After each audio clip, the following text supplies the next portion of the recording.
responsibility for handicapped and developmentally disabled people and everything like that? Parents, and I don't think it's the federal government.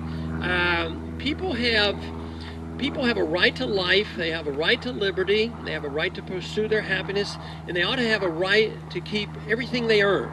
The right to, and that means, I don't like the income tax and I don't want the government divvying up this loot. But if it comes to the handicap, of course, the immediate family is responsible. And then their extended family is responsible, the church, and then the neighborhood. And under the Constitution, the state is actually allowed to participate in it. But to assume that somebody's needs become a demand or a right is the wrong way to go, because everything is thrown out the window there. And that is what has been taught, not in the homeschoolers, but in the public school, is if you have a need or a demand, it becomes a right, and we call them entitlements. Entitlements mean that we have a right, not to our own lives, we have a right to somebody else's life. Like the welfare. And the whole welfare issue is based on that. I see civil government as the purpose of protection of liberty, and not much more. Because I believe so strongly that if we have liberty and self-responsibility and self-reliance, we release creative energy. And that is, then the responsibility falls on us to raise our children and take care of their material needs. Excuse me. And the issue of virtue and excellence then becomes a voluntary process and not a government process. But the whole thing is to protect liberty and not much more. That means equal justice, but not equality of economics. Is our federal government using 1984 as a training manual? Well, I'm afraid they've outdone 1984.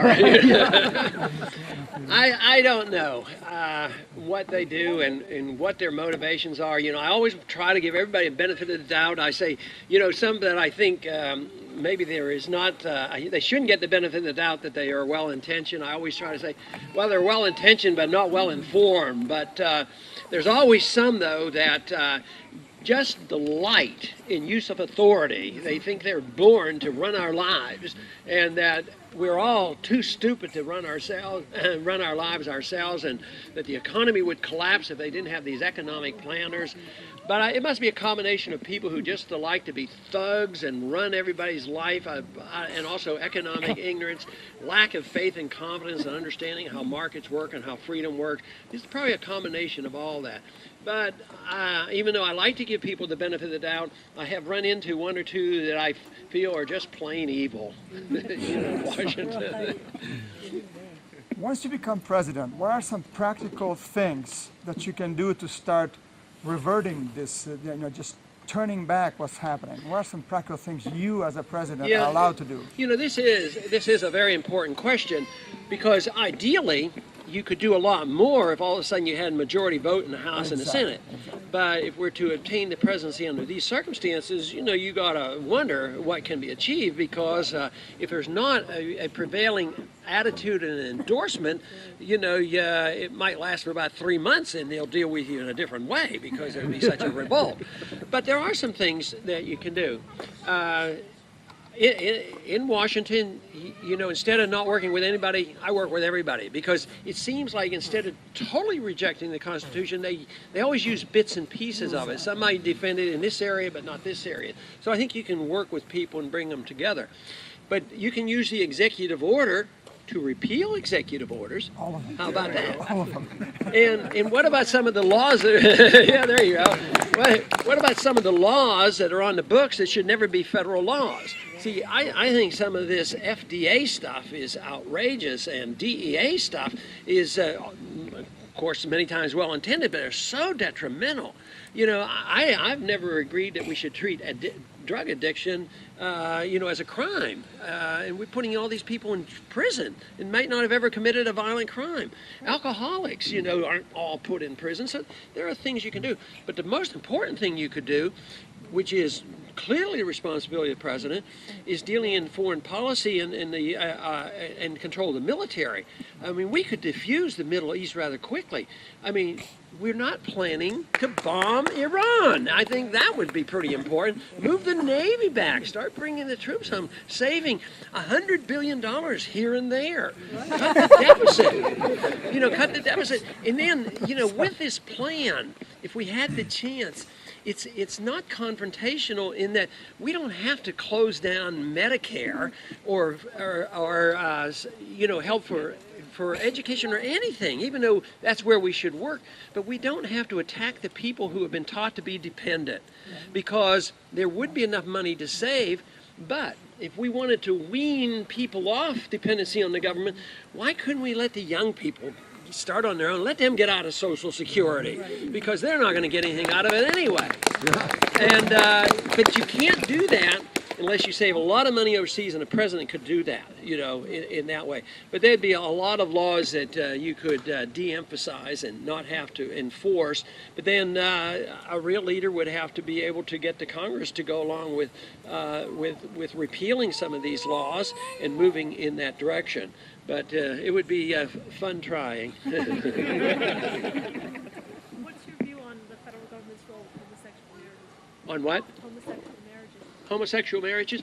Federal government really doesn't have much responsibility there at all.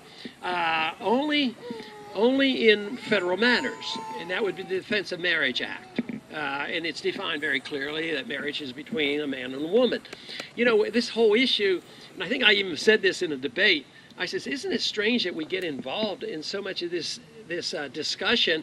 I said, what we're doing is we're discussing the definition that could be found in the dictionary. All of a sudden we're changing a dictionary and we're having this huge debate. But no, anything federal, benefits and all, and who is a spouse and who isn't, the Defense of Marriage Act deals with that. And that was voted on, I think, in '96, and I wasn't there, I didn't vote on it, but I support that, and I think that's a good position. But when it comes to marriage licenses and other things, that's a state issue.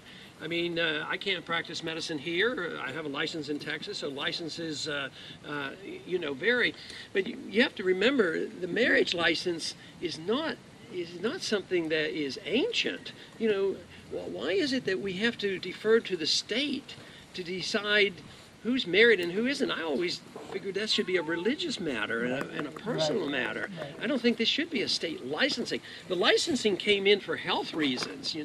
They figure, well, we better make sure if somebody's not sick and have transmittable diseases, and that's why they mandated licensing. But now that isn't emphasized, it's just the control of the state. But what I just said doesn't answer all the concerns one has, but it really, under our system, I think is the best that we can do. I don't want a constitutional amendment to do that. I just don't think it's necessary. We don't need to drift away from the concept of the republic, which means to nationalize the thing. It would be permissible under the Constitution to amend it, but I just don't like to see things gravitating. Because if we allowed that to gravitate, then why wouldn't we say if the Constitution can be amended to solve this kind of a problem, why shouldn't you say, well, why don't we go to the UN and make it worldwide and have our way? Well, we don't want to do that. So I would just assume the states deal with this, and they cannot mandate and push it on other states. Should the federal government regulate the internet? Should the federal government prohibit pornography on the internet? No, I don't think the federal government should be involved at all. I mean, we don't do it in any other areas. And think of the tremendous damage. The ideas of communism has killed hundreds of millions of people, but we don't try to counteract communism by abolishing people's right to write about it and think about it. You have to compete with it with a better idea. So all the bad, evil ideas, everything that is unvirtuous, can't be done by government regulations and laws. It just doesn't work. computerization has helped us deal with that. The responsibility is on the parent, what the kids are doing. The computer has technology that you can block these things, but that problem has been around for a long time. It's just a little more sophisticated, a little more difficult. We didn't have that problem when we raised our kids, but of course we had movies to deal with, and all of a sudden the movies were changing, so we had to monitor. So once again, who's the responsible party? I think it's the parents.